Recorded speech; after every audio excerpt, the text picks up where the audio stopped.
Pawan, so ఏపీలో YCP ప్రభుత్వం land titling చట్టాన్ని ఎప్పుడైతే తీసుకొచ్చిందో దీనికి సంబంధించి తీవ్ర విమర్శలు అయితే వ్యక్తమవుతున్నాయి. ఎక్కడైతే రైతులు తీవ్రంగా నష్టపోతారు అని చెప్పేసి ఈ చట్టానికి సంబంధించి తెలుస్తుంది. సో విమర్శలు అయితే వ్యక్తమవుతున్నాయి అండ్ తీవ్ర వ్యతిరేకత వ్యక్తమవుతున్న నేపథ్యంలో వైసీపీ ప్రభుత్వం మాట మార్చే ప్రయత్నం చేసింది.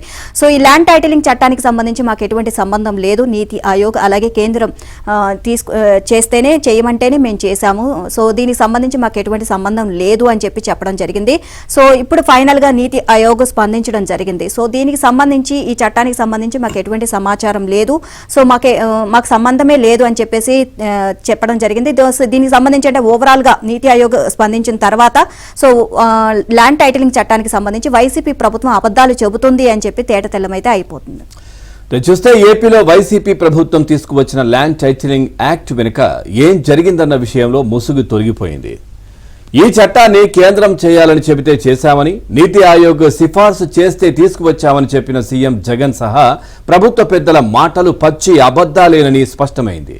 ఏపీ తెచ్చిన చట్టంపై తమకు కనీస సమాచారం కూడా లేదని, ఇది ఎలా ఉందో కూడా తమకు తెలియదని నీతి ఆయోగ్ స్పష్టం చేసింది. దీంతో ఈ వ్యవహారాన్ని కేంద్రం పైన, నీతి ఆయోగ్ పైన నెట్టేసే ప్రయత్నం చేసిన సీఎం జగన్ సహా ప్రభుత్వ సలహాదారు సజ్జల రామకృష్ణారెడ్డి, అజయ్ కల్లాం రెడ్డిలు చెప్పింది బూటకమని తేలిపోయింది. ఏపీ ప్రభుత్వం తీసుకువచ్చిన ఈ చట్టం గురించి సమాచార హక్కు కింద అడిగిన ప్రశ్నకు నీతి ఆయోగ్ సమాధానమిచ్చింది. దీనికి సంబంధించి తమ వద్ద ఎలాంటి సమాచారము లేదని కుండ బద్దలు కొట్టింది. దీంతో జగన్ సర్కార్ చెబుతున్న మాటలు పచ్చి అబద్దాలేనని స్పష్టమైంది. జగన్ సర్కార్ నీతి ఆయోగ్తో సంబంధం లేకుండా తన సొంత ధోరణిలోనే ఈ చట్టం తీసుకువచ్చినట్లు తెలుస్తోంది. ఆ చట్టాన్ని కూడా రాజకీయ అవసరాలకు వాడుకుందామని వైసీపీ ప్లాన్ చేసిందనే వాదన రాజకీయ వర్గాల్లో వినిపిస్తోంది.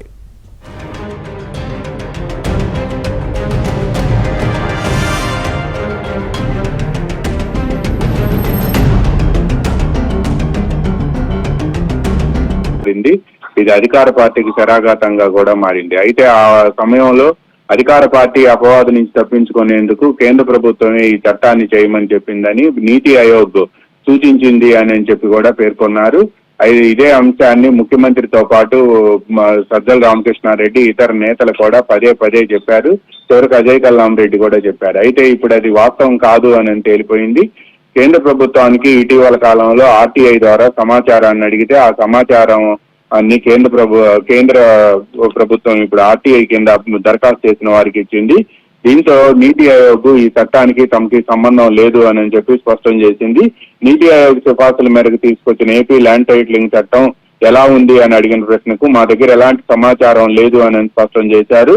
దీంతో పాటు దేశంలోని అన్ని రాష్ట్రాల్లో టైటిలింగ్ చట్టం అమలుకు నీతి ఆయోగ్ కేంద్రం ఎలాంటి ప్రత్యేక చర్యలు తీసుకున్నాయి అన్న ప్రశ్నకు మాత్రం మేము భూ వనరుల విభాగంతో పాటు రాష్ట్రానికి కేవలం ముసాయిదాను మాత్రమే పంపించామని కూడా నీతి ఆయోగ్ స్పష్టం చేసింది.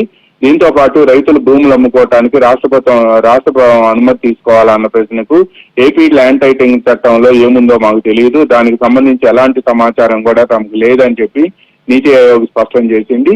ఈ విధంగా నీతి ఆయోగ్ మీద నెపం నెట్టి పబ్బం గడుపుకోవాలని భావించిన రాష్ట్ర ప్రభుత్వానికి మాత్రం ఇది శరాఘాతంగా మారింది. ఇప్పుడు నీతి ఆయోగ్ కు సంబంధించి తమకు ఎలాంటి సమాచారం లేదని, తమకు అసలు ఈ చట్టంతో సంబంధం లేదు అని చెప్పి కూడా నీతి ఆయోగ్ స్పష్టం చేసింది. ఏపీ ల్యాండ్ టైటిలింగ్ యాక్ట్ ను తమకు అనుకూలంగా ఉపయోగించుకునేందుకు, పలు ప్రాంతాల్లో భూములపై హక్కులు సాధించుకునేందుకే రాష్ట్ర ప్రభుత్వం ఈ చట్టాన్ని తీసుకొచ్చింది అని చెప్పి కూడా పెద్ద ఎత్తున ఆరోపణలు వెల్లువెత్తాయి. రాష్ట్ర వ్యాప్తంగా ప్రతిపక్షాలు కూడా ఈ అంశాన్ని ప్రధానంగా ప్రస్తావించడంతో పాటు ఈ చట్టం అమల్లోకి వస్తే మీ భూమి మీది కాదు అని చెప్పి కూడా అందరూ తేల్చి పారేశారు. ఇదే అంశాన్ని తెలుగుదేశం అధినేత చంద్రబాబు నాయుడు తన పబ్లిక్ మీటింగ్స్ అన్నిట్లో కూడా ల్యాండ్ టైటిలింగ్ చట్టాన్ని దగ్ధం చేయడంతో పాటు చించివేశారు. తెలుగుదేశం అధికారంలోకి వచ్చిన వెంటనే ఈ చట్టాన్ని రద్దు చేస్తుంది అని కూడా హామీ ఇచ్చారు. ఇటువంటి సమయంలో ల్యాండ్ టైటిలింగ్ చట్టాన్ని రాష్ట్ర ప్రభుత్వమే తీసుకొచ్చిందని, దేశంలో ఎక్కడా కూడా ఈ చట్టం అమల్లో లేదు అని చెప్పి కూడా స్పష్టమైంది. ఇప్పుడు నీతి ఆయోగ్ కూడా ఈ చట్టంతో తమకు సంబంధం లేదు అని చెప్పి స్పష్టం చేయడంతో ఇప్పుడు రాష్ట్ర ప్రభుత్వం ఇరుకుని పడిందని స్పష్టంగా చెప్పవచ్చు. నీలిమ. Thank you Ramarao.